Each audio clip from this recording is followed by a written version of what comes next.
This week on LTC News, a much-anticipated election in Cambodia. Is expected to lose its strong majority to the opposition party. One fish, two fish. I'm counting fish. And remembering veterans on Memorial Day. Stay with us.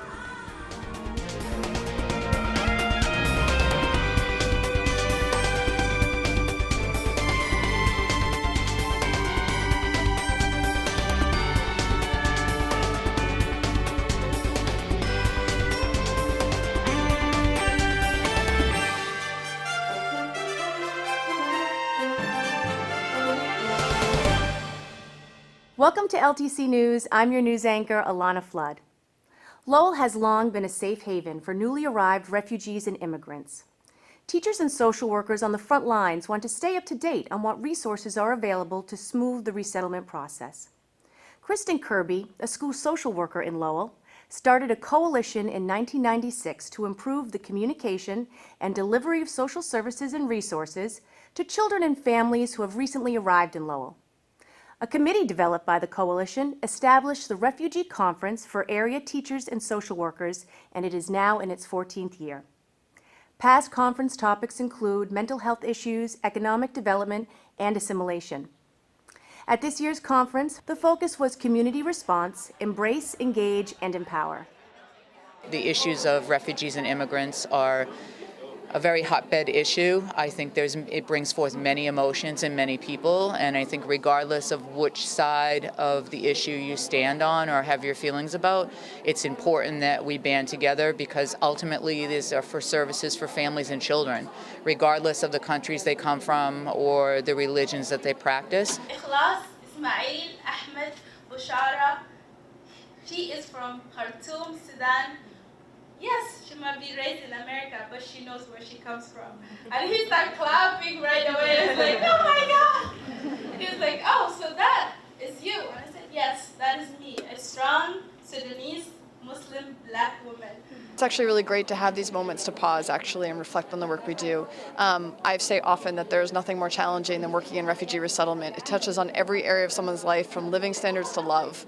And so often you're racing literally to find someone a new apartment or get them connected to a doctor or find a job that service providers and social workers don't get a lot of chance to actually connect with each other and to reflect and figure out what we're doing well, where can we do better, what messaging is working, what services are new that you're not aware of. So I think this is a really important day.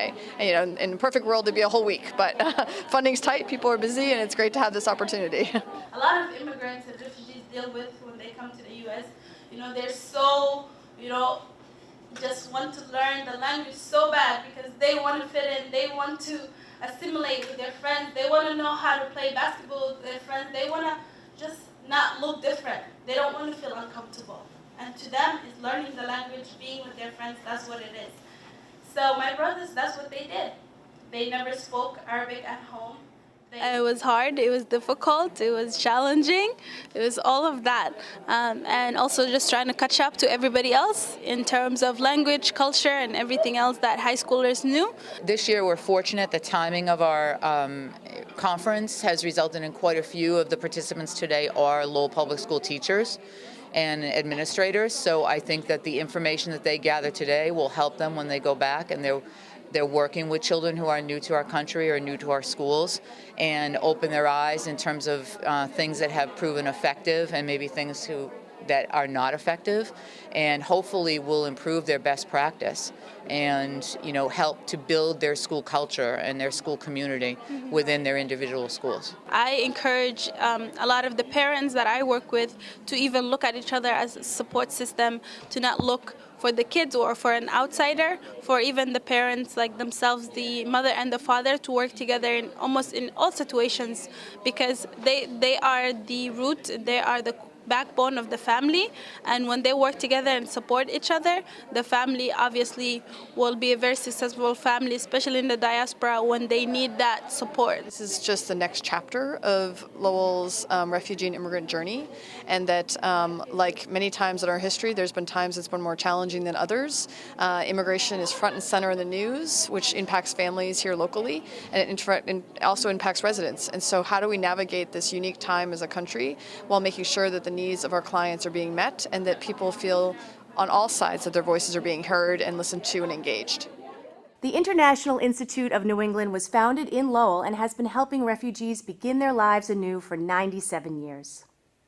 And now, Brian Dorrington, LTC Director of Municipal Programming, with his informative and entertaining City Council Synopsis. Hello and welcome to the City Council Kofifi for the meeting of May 30th, 2017. While the internet is trying to figure out what Kofifi means and how it's pronounced, I'd like to point out that President Trump isn't the first president to add new words to the English language. FDR coined the term iffy. Thomas Jefferson actually created over 100 words that made it into the dictionary, including mammoth and belittle. And who could ever forget George W. Bush's linguistic masterpiece, misunderestimate? So don't belittle or misunderestimate the mammoth power of Kofifi, even if its meaning is iffy. Okay, now it's back to my job. The council received a response to Councilor Leahy's motion to explore the possibility of relocating the high school to the Hamilton Canal Innovation District. The response listed several issues that would make it nearly impossible to put the high school in the HCID. Most of the concerns centered around the amount of money, time, and effort that has already been put into the HCID. The city already took state and federal funds for improvements and would most likely have to pay that money back. There is already a plan in the works to build a new 900-space parking garage, which is needed to accommodate the new judicial center and various other projects. It is highly unlikely that the garage could support the added spaces needed for the high school staff and students. Those are only a few of the major concerns. If you'd like to read the entire report, you can find it at lowellma.gov, then click on the Agendas and Minutes link. The Council unanimously approved the FY18 budget, which calls for just under $350 million in operating expenses and approximately $15 million in capital expenses. The Council praised the administration for putting together a responsible and balanced budget. Many members of the Council highlighted the administration's commitment to public safety. The city was able to hold on to all of its 250 police officers and all of its 213 firefighters, which the administration says many other municipalities are unable to do. And while it's not actually in the budget, City Manager Kevin Murphy gave his word that he will transfer $200,000 to the schools as was requested by the council last week. Pole denied. National Grid and Verizon requested to install a new pole on Viola Street. A resident who lives on Viola Street objected to the installation, claiming the poles are ruining the neighborhood's aesthetics. The council agreed and voted to delay the installation of the new pole until National Grid and Verizon live up to their promise of getting rid of the double poles and fixing the broken wires and poles around the city. Councilor Elliott stated that so far, National Grid and Verizon have just been giving lip service when they promised to clean up the double poles around the city. The delay is meant to send a message to Verizon and National Grid that they better start taking the city's request seriously. Well, that's all I have for you today. Remember, you can watch the meetings in their entirety on LTC Channel 99 or on demand anytime at ltc.org. Thanks for watching and be swell. Local Cambodian residents are anxiously watching as things heat up in Cambodia in the run-up to the election. The future of the nation is at stake. Sobin Pen, owner and managing partner of the Khmer Post USA, explains. Sunday, June 4th is a big day across all of Cambodia as people will electing city council representatives. There are 1,646 districts across the country that will be electing over 16,000 councillors. This is important because the ruling party, CPP, is expected to lose its strong majority to the opposition party, the CNRP. The ruling party is led by Prime Minister Hun Sen, who has been in office for over 30 years, who is desperate to maintain his power.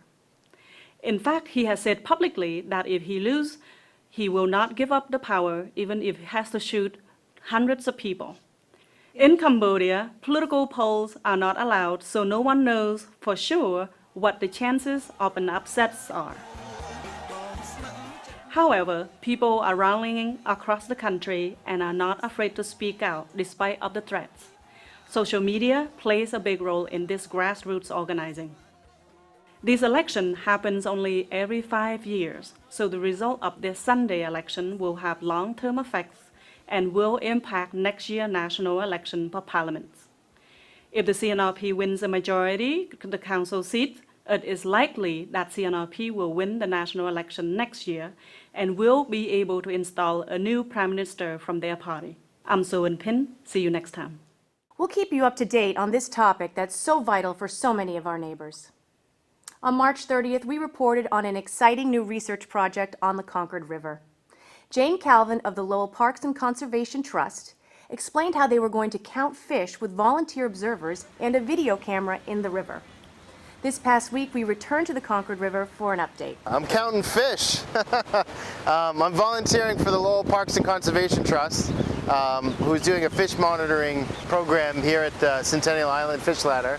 So I come out here most weekdays and look at the top of the fish ladder to see if any fish come by for a 10-minute slot, basically, within a 3-hour window. So I'm not a mathematician, but the sampling of the data will show how much fish are able to get up the fish ladder. We're here standing on the southern end of Centennial Island, and to my left is a canal, and to my right is both the fish ladder, but also the main stem river. This is the Suwasco watershed, the Sudbury, Assabet, and Concord River watershed. At this location, there's a fish ladder because of the dam. The dam is a hydroelectric dam. We work with both state and federal agencies and our volunteers to help them understand what's happening with the fish passage in the river. And what we're looking for is to document the return of herring. Herring are known as alewife as well. So it's a very important fish for the economy, for nutrition, but also for forage fish. It's a forage fish out at sea. It's almost like the herring here, and our rivers are like the canary for the ocean. We are also seeing fish in a underwater camera that we have. So we are documenting passage that way. This is a pilot year. We've never had a formal counting program here. So what we're really trying to document is, okay, what's going up the main stem of the Merrimack and what's going into the Concord. And the big picture of what we're looking at, besides sort of being the canary, is that we're also trying to expand passage into the entire Suwasco watershed. And if we're able to do that, that would be opening up the largest acreage of riparian habitat in all of New England. So that's kind of exciting. I couldn't think of a better spot to spend, 10 minutes during my lunch hour to come out here and count fish. People think I'm crazy when I tell them I'm counting fish. And they may be right, because I have yet to see a fish. So I'm sort of counting rapids, but 0 is a good number, right? Right, Jane? The volunteers have been fantastic because they really understand that 0 is a great number and 0 is an important number. And really this is almost more like establishing a baseline for next year and the years after that. And I think it's frustrating for them, though, because they see these huge numbers in Lawrence and they'd love to see some numbers here. And we'll get there. Well, I mean, even a 1% of that would be awesome. For more information about how you can get involved, including by counting fish on video files at the library, visit lowelllandtrust.org. On Sunday, May 28th, the Greater Lowell Veterans Council held their annual Memorial Day ceremony at the Hall of Flags at Lowell Memorial Auditorium. LTC municipal producer Jason Marshall was there and has these highlights from the event. On Sunday, May 28, 2017, the Greater Lowell Veterans Council held their annual Memorial Day service at the Lowell Memorial Auditorium, honoring those who died while serving in the country's armed forces. The event kicked off promptly at 11 o'clock with the posting of the colors by the Lowell High School Air Force ROTC Color Guard, which then led into the national anthem sung by Michael Lally. Chaplain William Zunes led the gathered in the opening prayer, followed by Sergeant-at-Arms Ron Roy, who recited the Pledge of Allegiance before assisting with the placing of the wreath by the Gold Star's wives and mothers. Master of Ceremonies Matt Elkins was in attendance as a speaker, along with Representative David Nangle and City Councilor John Leahy. For the latter part of the program, Eric LaMarche sang God Bless America. A memorial honoring featuring the song 10 Years I Miss You, Daddy stirred the emotions of those who gathered. The service then concluded with the closing prayer before moving outside for a water ceremony and the traditional salute and taps, marking this day as a time to remember that freedom is not free and to thank a service member and veteran. This is Jason Marshall reporting for LTC News. We owe so much to our veterans. In this week's Sunspot, Lowell Sun Enterprise editor Chris Scott begins his series of talks with the members of the Lowell School Committee. In the hot seat this week, Bob Gignac.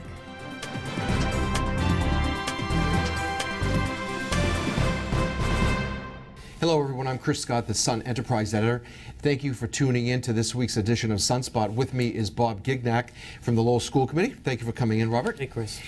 We've over the last 9 weeks or so, we've interviewed all the city councilors. Now we're heading on to all the school committee members, and unfortunately, Robert is the first one, and over the course of the next several weeks, hopefully we'll have all your colleagues on too, including Mr. Hoey. Great. Which should always be a fun time. I look forward to that episode. Yeah. So we're gonna try to talk about three issues with all the school committee candidates. We're going to talk about the high school, we're going to talk about school department finances, and we're going to talk about the new principal at the high school, given recent developments where there were 3 finalists.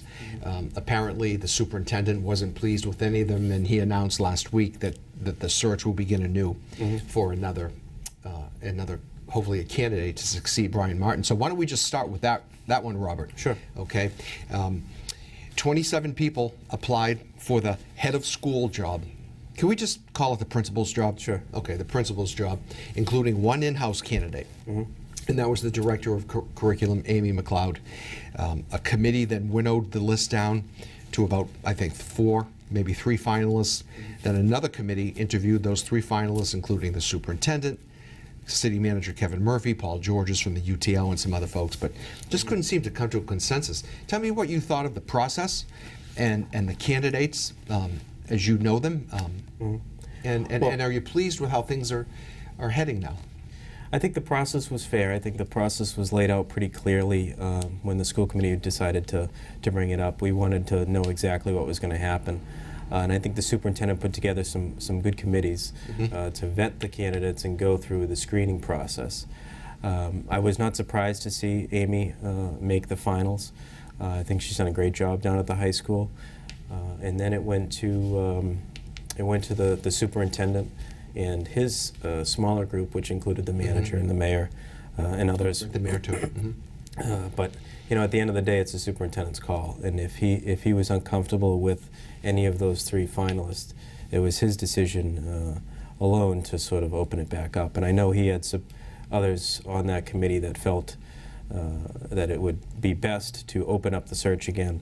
And at the end of the day, it's his call. So I do respect his decision to do so, and that's why we have him in the position he's in to make those tough decisions. Are you surprised that the nod didn't go to Amy McLeod, though? I mean, you said earlier you thought she was a great candidate. What kind of job do you think she's done as the curriculum director? Do you think she was up to taking over that school and leading that school? Yes, I have a good relationship with Amy. I think her and her team, with Brian as leader, have done a great job. Her department heads are phenomenal. I know all of them pretty well over the past few years, and some of them have been there since I was there. And I think what year did you graduate from Lowell High School? 07. Yeah. So, you know, they do a great job, and I think Brian and Amy as a team have really turned the school into something it hasn't been in quite a while. So I was surprised that she hadn't gotten selected to be the next head of school. However, again, I wasn't involved in the interview process. I wasn't involved in the screening, so I'm not sure exactly as to the reasons why she didn't make the cut. But you know, I trust the superintendent; he'll do the right thing. Does the school committee member have a relationship with the superintendent, where you can call the superintendent and have a sidebar conversation with him to ask, hey, just what was it about Amy McLeod and why you felt that she wasn't up to the task? Do you have that relationship with him? I have a pretty good relationship with him. You know, I try not to get involved in those types of things. You know, the law is pretty clear that it's the superintendent's decision. So I don't really get involved. You know, I do call him on occasion for his opinion on certain topics. Hiring is not one of them. Okay, okay. You know, we saw the three finalists. It was a white woman and two white men. The mayor, who was a member of that final committee, said that he would like to see someone of diversity to more accurately reflect the student population at the high school. Yeah. How do you feel about that? Do you share that same sentiment? Well, I think we need more diversity in all of our faculty and staff, and having the leader of the high school be a diverse candidate, I think, is a great idea. However, if the candidates aren't there, they're not there, and I think that's something we've struggled with educators in our system is trying to find those highly qualified, diverse candidates that want to work here. And if they just simply didn't apply, there's not much we can do. And this school committee has invested quite a bit of money to try to recruit more diverse candidates, and we haven't been so and how's successful. that coming out? We haven't been so successful. They're not applying. And we've recently sent an HR representative to a few schools down south to do some recruiting. Really? And we're trying to see how that's And going. who went and where did they go? The assistant HR director went down to the Carolinas. And whereabouts? And that's Mrs. Rourke, right? The city Yes. councilor's wife. Yeah.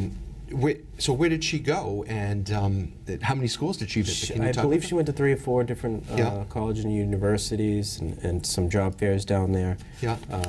And we haven't seen the results of it yet. Yeah. But that was You just, must be expecting a report on that. right? Yes, yeah. That was just about a month ago. Okay. Maybe even less than that. But this year we spent quite a bit of money on recruiting and job fairs locally, and then that was sort of our last-ditch effort to sort of finalize the hiring for next school year. Oh, that's interesting. That would be something we'll have to watch for, because diversity has become a pretty significant issue. It is, yeah. In the wake of the texting incident at Lowell High School a year or two back. Yeah. Just staying on the principal search, for one last question. Sure. You know, you had some pretty big educators in that position over the years. You know, you had Peter Stamus, then you had Bill Samaras, you had Brian Martin. Some really pretty big guys, but in the middle there you had a guy by the name of Ed Rosemerick, and he was an outsider who came in, worked 3 years, and the city couldn't get rid of him quick enough. In all due respect to Mr. Rosemerick, it just didn't work out. So it seems that in this selection process, there are some factors here that the school department and the school superintendent have to be cognizant of. You know, it might be chancy to go outside the school again and bring someone in when you consider the recent history. So there's a lot riding on this decision, and a lot of eyes will be focused on this. Yeah. Do you think it's worth going outside again, given what happened last time?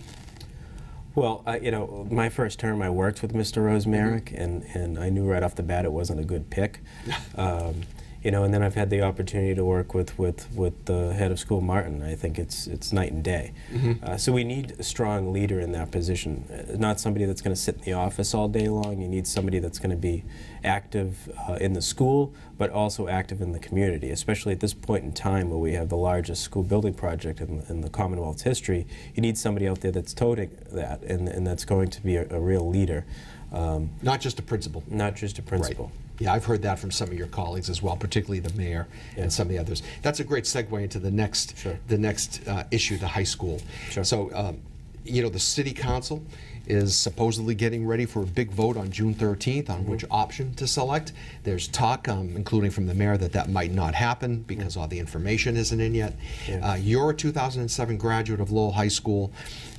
I know it's the city council's decision, but you've got to have some type of feeling or desire to keep it either downtown or to put it at Cawley, or for heaven's sakes put it across the river on top of Christian Hill. Who knows? Where are you leaning toward at this point? What do you think would be the best thing for the high school, its community, the students, the faculty, the whole enchilada?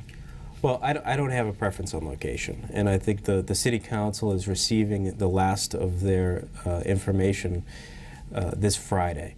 And that's going to be the real gist of the details that is going to drive their position on location. So I'm going to wait until that to really dive into that information a little further.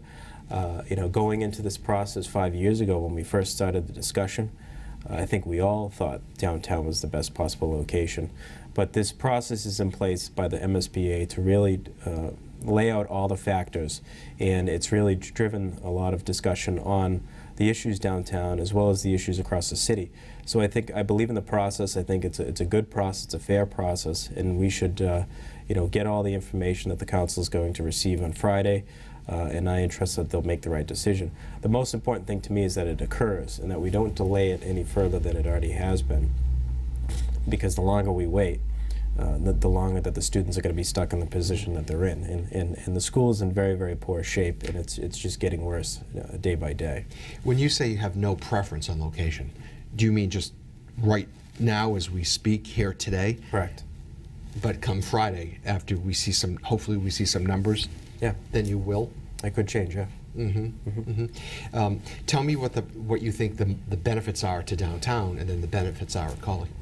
I think downtown has a lot of history. It also is the central location for the students to get to school and to experience all that Lowell has to offer by just stepping outside of the high school. I think Colley Stadium has a real attractive benefit of brand new construction. It also has the fields and whatnot in that location, but I think the real attractive piece of Colley is brand new construction. Where would you really like to see it? My ideal situation would be that all of the structures on the opposite side of the canal would be torn down and built new construction, and that Coburn Hall and that side of the canal would be renovated. However, that's not... That sounds like option 3, right? It's not option 3. Option 3 only tears down the field house. Okay. So it leaves up the Lord building, which in my opinion is the worst building in the city. So renovating that is not really attractive to me. And again, when we first started this discussion, our idea as a school committee when we first hired architects years ago was that would be the case, is that everything on the opposite side of the canal of the old building would be torn down, brand new construction over there, which would be much more attractive than a new gym, and then some renovations. How do you feel on eminent domain of the doctor's building?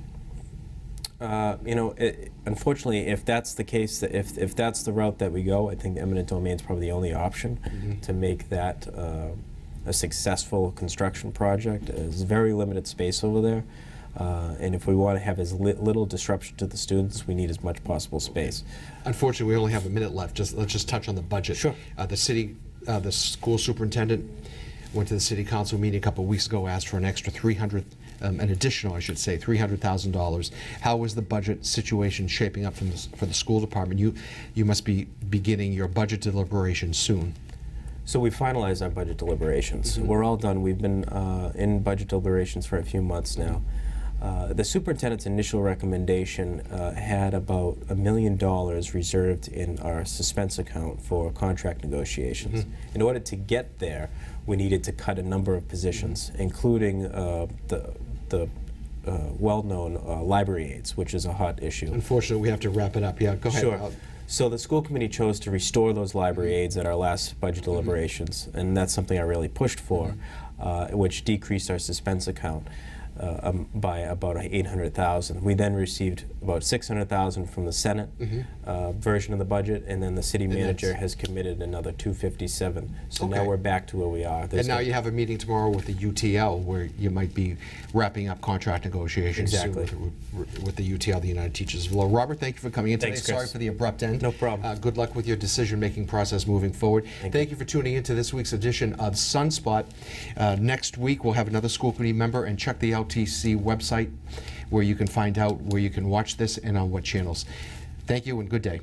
That's it for this edition of LTC News. You can find us on LTC channels 8 and 99, on the web at ltc.org, or get the link each week on Facebook. I'm Alanna Flood. Thanks for joining us.